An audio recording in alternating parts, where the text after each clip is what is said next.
제가 마트에 갔다가 갑자기 호떡으로도 술을 만들 수 있지 않을까? 라는 생각이 들었어요. 호떡 믹스에는 탄수화물도 있고 효모도 들어있으니까 당화만 잘 시키면 술을 만들 수 있을 것 같아서 도전하였습니다. 구독과 좋아요 부탁드리면서 시작해보겠습니다.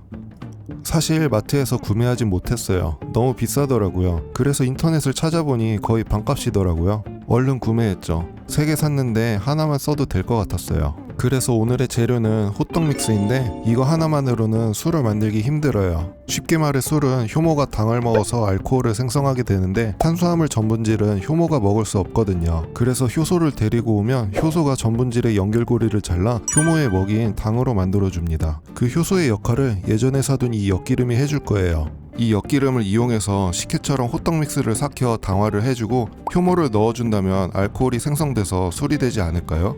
먼저 엿기름 200g에 물 2리터를 넣어 불릴 예정이에요. 넣다 보니 200g이 살짝 넘었는데 저 정도면 뭐 괜찮겠죠. 물을 넣어준 다음에 30분 정도 불릴게요. 식혜를 만드는 방법이랑 같다고 보시면 됩니다. 불리는 동안에 도구 소독을 할게요. 술 만들 때 다른 잡균이 안 들어가게 하는 게 제일 중요합니다. 생 호떡 믹스를 쓰는 것보다 죽을 만들어 당화시키는 게 좋겠다라고 생각했어요. 끓는 물 1리터에 믹스 296g을 넣어 눌러붙지 않게 저어가며 익혀줬습니다. 이렇게 보글보글 끓어오를 때 불에서 빼고 잠깐 밖에서 식혀줄게요. 식혀주는 동안 엿기름을 걸러서 물만 써줄게요. 귀찮아서 바로 부으려고 했는데 다 흘려버렸어요. 재빠르게 닦아주고 도구를 이용해 걸러줍니다. 엿기름에서 효소가 물에 잘 녹아나오게 물에서 몇 번 빨아주었어요. 걸러낸 엿기름 물은 30분 정도 놔두면서 앙금을 가라앉혀 윗물만 쓸 겁니다. 이제 게임 좀 하면서 기다리겠습니다. 그런데 생각해보니 죽도 굳이 차갑게 식힐 필요도 없고 나중에 술 만들고 나면 따로 거르는 작업을 할 텐데 앙금을 가라앉혀 맑은 윗물이 뜰 때까지 기다릴 필요도 없겠더라고요. 그래서 죽은 45도 정도까지만 식혔습니다. 어차피 당화 작업은 60-70도에서 할 거라서 더 식히지 않아도 되겠더라고요.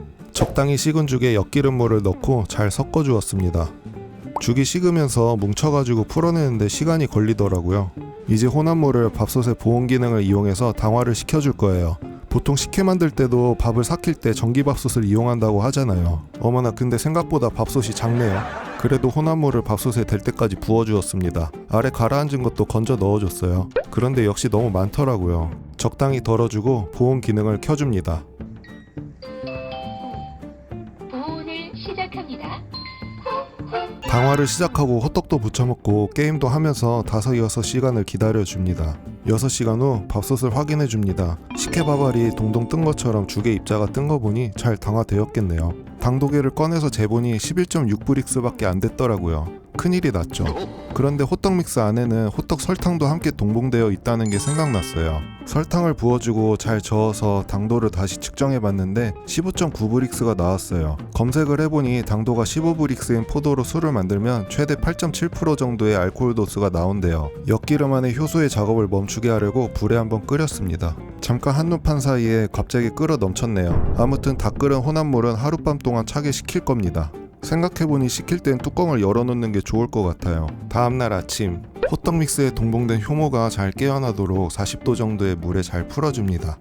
요거를 당화시킨 호떡 믹스에 넣고 잘 저어주었습니다. 술을 발효시킬 발효통을 잘 소독해주고 부어줬습니다. 발효되는 동안 끓어 넘쳐 흘릴 수가 있어서 여유 있는 통을 쓰는 게 좋아요. 이제 햇빛이 안 드는 곳에 놔두어서 기다리면 됩니다. 술 익는 온도는 25도가 좋지만 난방비도 많이 드니까 22도에서 발효시키겠습니다. 그날 밤 효모가 일을 잘해서 그런지 벌써 이만큼 끓어올랐더라고요. 발효되는 동안 4일이 지났습니다.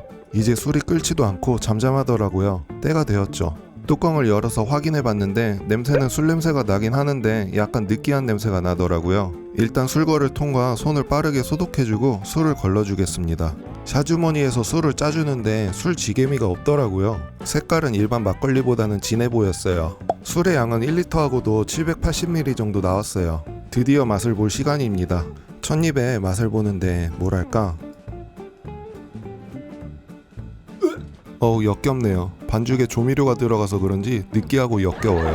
한번 다시 맛을 보는데도 이건 먹을 수 있는 게 아닙니다. 이걸 보관해서 숙성시키면 나아지려나 생각하다가 좋은 생각이 떠올랐습니다.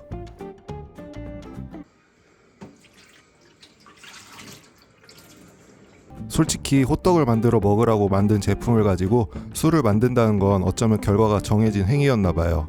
처음엔 소금이 들어있어 술이 안 만들어지진 않을까 했었는데 유튜브를 보니 불닭볶음면으로도 술을 만드시는 분이 계시길래 효모만 잘 쓰면 그건 크게 문제될 거라 생각하지 않았죠. 성분표를 보면 각종 첨가물들이 들어있는 걸 볼 수 있는데 여기에서 이상한 맛을 내는 거 아닌가 싶었어요. 아쉽긴 한데 만드는 과정이 즐거웠어서 그걸로 만족해야겠습니다. 하지만 입에 남아있는 맛은 정말 이상해서 콜라로 씻어낼 수밖에 없네요. 그래도 다음에 좋은 재료가 있으면 또 도전해볼 생각입니다.